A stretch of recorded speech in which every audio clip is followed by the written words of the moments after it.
নমস্কার বন্ধুরা, লক্ষ্মী কিচেনে আপনাদের সকলকে অনেক অনেক স্বাগত। আজকে আমি রান্না করব চাল কুমড়ো দিয়ে নিরামিষ একটি তরকারি। আপনারা কিন্তু ভিডিওটা প্রথম থেকে লাস্ট পর্যন্ত দেখবেন, আর আমি কি করে আজকে চাল কুমড়োটা নিরামিষ করি সেটাও কিন্তু দেখবেন। এই নিরামিষটা কিন্তু গরম গরম ভাতে দারুণ লাগে খেতে। প্রথমেই আমি চাল কুমড়োটা কেটে নেব। এই দেখুন, চাল কুমড়োটা কিন্তু দারুণ কচি, একদম কচি চাল কুমড়ো। হালকা করে খোসা ফেলে দেবো, আর কিছুই ফেলবো না। আর এদিকে আমি আলুটাও কেটে নিয়েছি।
কড়াইয়ে প্রথমে দিয়ে দেবো 1 মগ জল, দিয়ে দেবো স্বাদ মতো লবণ আর একটু হলুদ।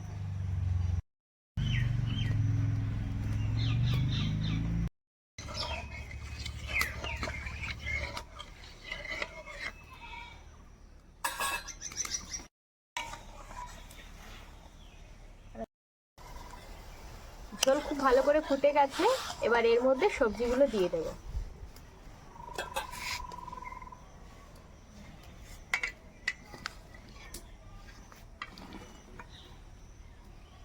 আলু আর চাল কুমড়ো একসঙ্গে দিয়ে খুব ভালো করে আগে সিদ্ধ করে নেব।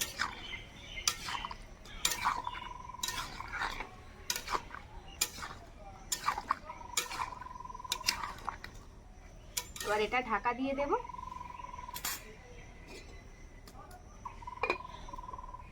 আর আমি একটু মশলা করে নেব। একটু জিরে আর একটু আদা আর কাঁচা লঙ্কা, এগুলো আবার বেটে নেব।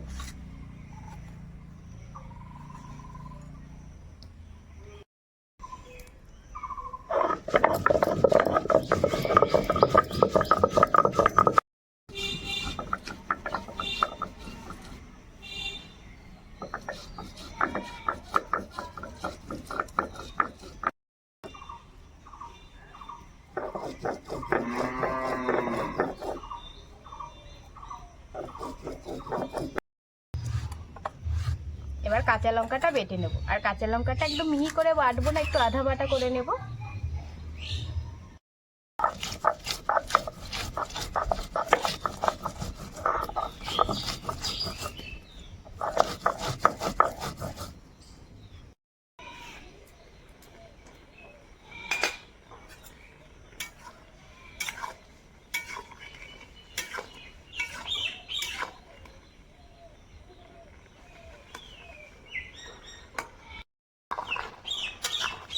আলু আর চাল কুমড়ো হাফ বয়েল মতো সিদ্ধ হয়ে গেছে, এবার এটা তুলে নেব।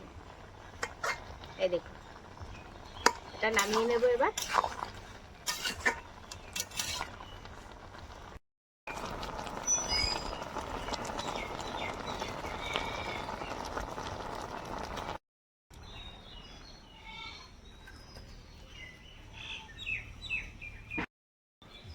কড়াইয়ে দিয়ে দেবো এবার সরষের তেল।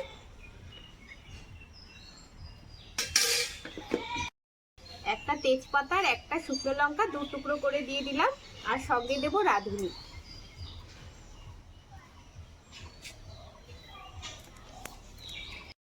এবার এর মধ্যে দিয়ে দেবো বাটা মশলাটা।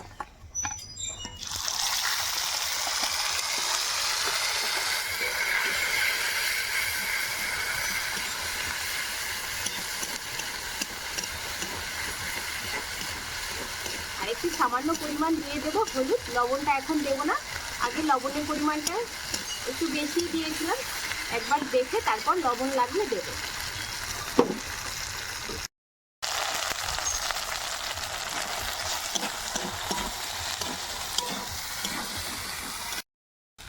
এবার তরকারিটা দিয়ে দেবো।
পরে আমি তরকারিটা ঢাকা দিয়ে দিয়েছি, আর দেখুন ঝোলটাও মেরে গেছে আর সব সবজি বাকিটা সিদ্ধ হয়ে গেছে। দেখুন ঝোলটাও কিন্তু খুব সুন্দর টেনে গেছে আর একদম মাখো মাখো হয়ে গেছে তরকারিটা। এবার একটু দিয়ে দেবো চিনি, তাহলে খুব ভালো লাগবে। আর আপনাদের যদি ঝাল ঝাল করে পছন্দ হয় সেক্ষেত্রে আপনারা চিনিটাও বাদ দিতে পারেন।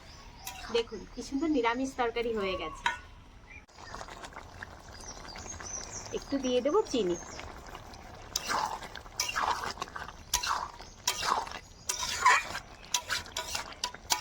চলুন এবার এটা ঝটাপট নামিয়ে নিই।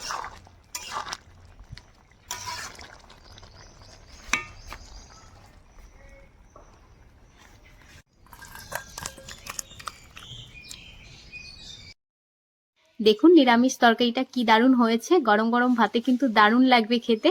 আর আজকে কেমন লাগলো রেসিপিটি অবশ্যই কিন্তু আমাকে জানাবেন। যদি আমার রেসিপিগুলো আপনাদের ভালো লাগে, অনুরোধ রইল চ্যানেলটি সাবস্ক্রাইব করে